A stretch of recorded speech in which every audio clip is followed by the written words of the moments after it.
و در آینده ما در ریکل موفقیت خواهیم و بریدی تبریک شما قطعی نوی مثال پشکی مسئولیت کردگیم و بطل 6 به 1 شما ممکن که شو بگذاره دیس بود یعنی دیس در که دو دیخدا و ریپتیجی و نیگرو.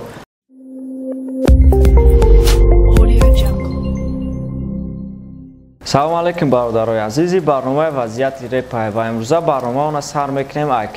کش و شونچه. کش و شونچه ویدیو کردن. اکنون برای ریختن موی سر، قوس کردن ریش خود یا اینکه شما فربه هستید و میخواید خراب شوید یا اینکه شما خراب هستید و میخواید فربه شوید یا اینکه سفیدچه‌های پوستی بدن دارید یا اینکه دیگر بیماری پوستی بدن دارید یا اینکه قدتون پست است و میخواید قد خود را بلند کنید، همه این مشکل ها را حل خود را یافتم با محصولات های صاف سودا. دستافکا در شهر مسکو و سنت پترزبورگ مدت 24 ساعت، برای دیگر شهرها باشد دستافکا 3 روز می باشد. از نام کانال ما گپ زنید، به شما تخفیف کرده میشد. برای خریداری نمودن به رقم های در روی اکران بوده مراجعه کنید. این ویدیو شون دیس بود یعنی دیس در که دو دیخدا و ریپتیجی و نیگرو و در دیس گپ میزنن و در می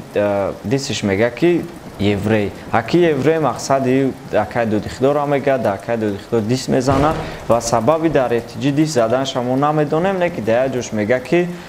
و یوری نه که وقتچه توجیک میگیره. در جای قطعی کش ویدیو کردسته معلوم میشه که کش یعنی یاردمش کردسته و این فکر عقیده های کشه. موضوع دیگری ما درباره خزه 2020 میشه و کارلیون و ریکل باتلشون گذروندن. در این باتل اگر ویدیو را خوشرک تماشا کنیم معلوم میشه که کارلیون با تئوری سخت اومدگی بود، تکستش پرمضمونی بد بود و زلا به گیم کافوند و خیلی که خیتون میدونین مخلصای خزه 2020 دامی باتل و بوی کنسر چه تنجی بعد گرم میکنه صحنه را و با دستگیری هوا باتل کارلیون برید و اینجا نگفتن هموند که باتل ادوشی بعد گذشت زوری بعد بود. ما در برنامه گذشته گفتگی بودیم که ریکل در همین باتل باید مقصد گپ که تالنتی باتلریش نشان بده داخل و همین خیلی هم شد. بسیاری اجازه نداشتن که ریکل خیلی باتل نشتگی بعد نشان میده نه که همین خشید که باتل گراندیوز نی بعد گذشت هر دشون تئوری سختی بعد قطعی اومدگی بودن نه که برشین استودیوها کارلیون برید و در آینده ما در ریکل موفقیت خواهیم و گفتنیم که با یعنی باتل هم خیلی باتل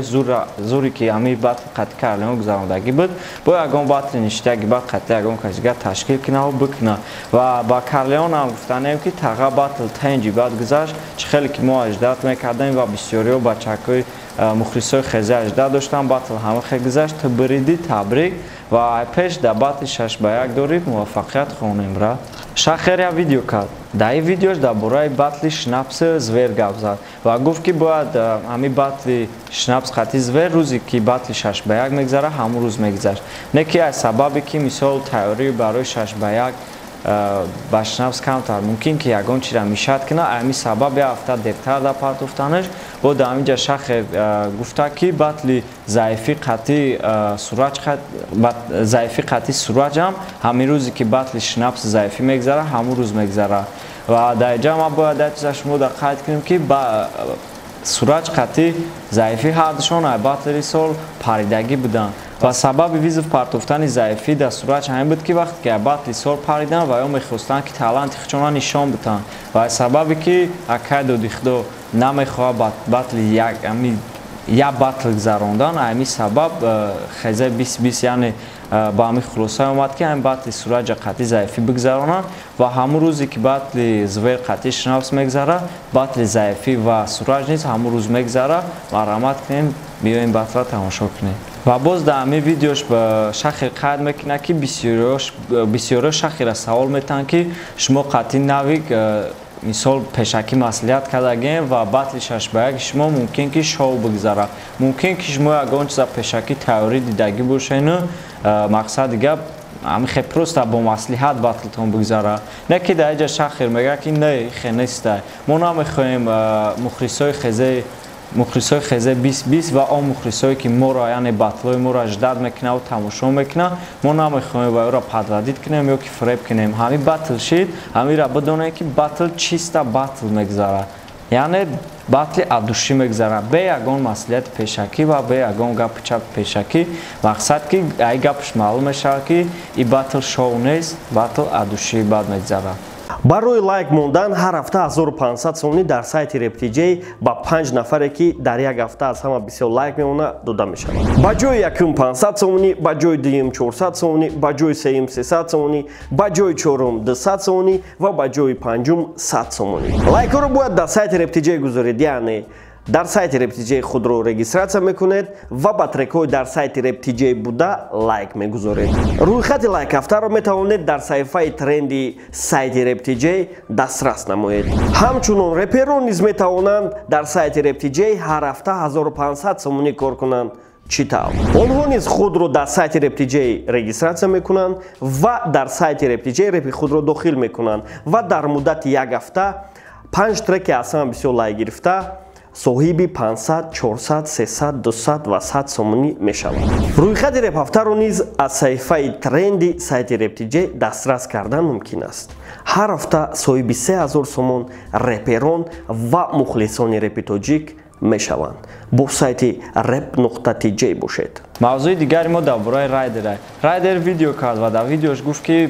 батл қатъи Шон МС 100%, яъне ки батл уже аниқ шид, ҷо маконаш чӣ гуна гузаштан нагузаштанаш ҳамаш маълум шид ва гуфт ки мо уже гонорармон аз 100% гирифтагем ва батл низ рӯзи 22 октябр дар Питер мешида ва бе мухлис. яъне ки дар моҳи октябри 22 октябр дар Питер мегзара, ягон мухлис уҷа намешава ва видеоша шумо метавонед дар канали Снат Шарипов тамошо кунед. Қайд кард райдер ва иҷа боз як видеои дига кард. дар видеош дар бораи нави KMC гап мезана ва нави KMC-ра мега ки ты гӯё мара Криса гуфтагӣ бошӣ. мақсади Криса гуфтани нави райдера ҳамин буда ки гӯё ки райдер канали алоҳида дошта ва бачаҳои хезе 20 мегира, не ки каналаш дар алоҳида видеоша мепартояд, мақсад видеоша алоҳида дар канали худаш мепартояд. Не ки дар иҷа райдер қайд кард, гуфт ки мақсад ту доказат кардан наметавонӣ Крисагии мара. ма ай вақтш гуфт дар ҳамин хезе будам ва дар як ҷо дар як квартира як ҷоя қатъи бачакҳои хезе 20 яъне зиндагӣ мекунем ва дар байни мо ягон Крисагӣ дида намешавад. ва райдер дар ҳамин видеош мега ки наоборот ти Крисагӣ ай клани рест ҷест мақсади гап баромадӣ, ҳамин маълум мешавад ки ту даҳвайнои Крисаи райдер гуфт ба навик. ва райдер дар ҳамин видеош бо гуфт ки қазавқи батл дорӣ, бугӯ бачакҳо спонсорит кунанд, Питер биё.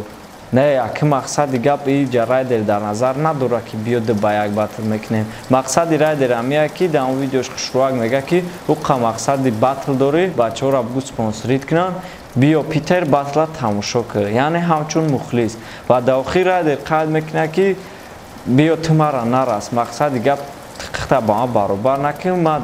ту батлам намекунам, гап чапам дар бораи ту гап намезанам, барое ки ту недостойнӣ. яъне райдер навикам мега ки ту дар бораи ман лучше биё гап назан, ту недостойниш мега мақсади гап. мавзӯи дигари мо Омон Ҷонс ва Лендмастер. Чӣ хеле ки хитон медонед ба қарибӣ бояд батли Лендмастер ва Омон Ҷонс бигзара. Омон Ҷонс қатъи элон видео кард ва дар бораи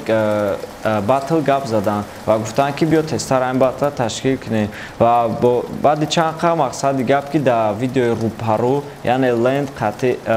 Омон Ҷонс ва элон видео кардан ва дар ин видеошон маълум мешавад ки яъне ба Омон Ҷонс гонорар наметан ва сабаби гонорар надоданаш ҳамия ки якумаш батл дар регар мегзара, дуюмаш ва ай тарафи Омон Ҷонс яъне дар ҳамин дуруни батл рекламаҳо мешавад. мақсад гонорараш наметана, рекламаҳоша Омон Ҷонс дар ҳамин видео яъне хуш мекунад. ва инро бояд ба шумо бифаҳмонам ки вақте ки мо ҳамин видеошонро тамошо кардем, дар оҷа гуфтагия ки батл рӯзи 22 сентябр дар регар мегзара, ҷош ҳоли маълум нест, ҳоли баъд ҷоша меган ва иштироки судиҳо дар батл намешавад. мақсад дар батл судиҳо иштирок намекунанд, баъде ки полни видео мебирояд, судиҳоҳо мебинанд ва хулосаҳои хучона мегӯянд. ҳар ди тараф судиҳоро номбар кардан, номи 5-6 судияро хато накунам, номи 5-6 судияро гирифтан, байни ин 5-6 та ки номошонро гирифтан аниқ мекунанд, 3 судия мемонанд. якташ мисол як судияро метавонад Ленд вибрат кунад, якташа Омон Ҷонс ва сеюм судияро элон вибрат мекунад. мақсад судиё дар батл иштирок намекунанд баъди яъне видеои батл биромадан судиё мебинанд ва хулосаҳояшона мегӯянд ва ҳамин хулосаҳошона во тариқи видео мегӯянд яъне ба видео хулосаҳошона мегӯянд ва дар ҳамин видео ки видео батле ки меброяд дар ҳамҷо қӯшиш мекунанд ва маълум мешавад ки кӣ бридай кӣ набридай ва бояд ҳаминҷа шаб бояд чизи дига шаб бигӯем ки рӯзи 22 сентябр дар Эгар мешавад мухлис қати мегзара батл айди раунд иборат ай раундошон чӣ хел мегзара безлимит ай мақсад ай 5 минут камтар набошаву зиёдтар бошад яъне ай 5 минут чанд қариб метавонӣ хондан бигӣ айди раунд иборат ай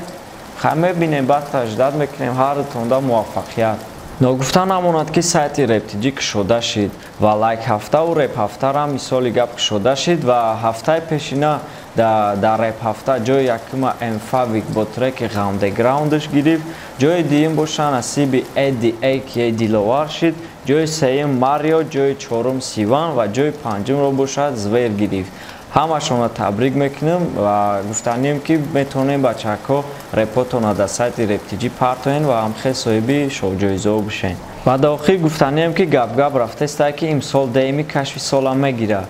ма камтар дар шумо маълумот метавонам кашфи сол ай соли 2015 ин ҷониб рафтаистае соли 2015 кашфи сола Райдер гирифтагӣ буд соли 2016 боша Стёпа гирифтагӣ буд соли 2017 Марио соли 2018 Mfavik ва соли 2019 Делай гирифтагӣ буд кашфи сола агар ҳамин гапҳое ки дар бораи дейми рафтаиста аниқ боша имсол яъне соли 2020 кашфи сола дейми мегирад хай бачарам беҳад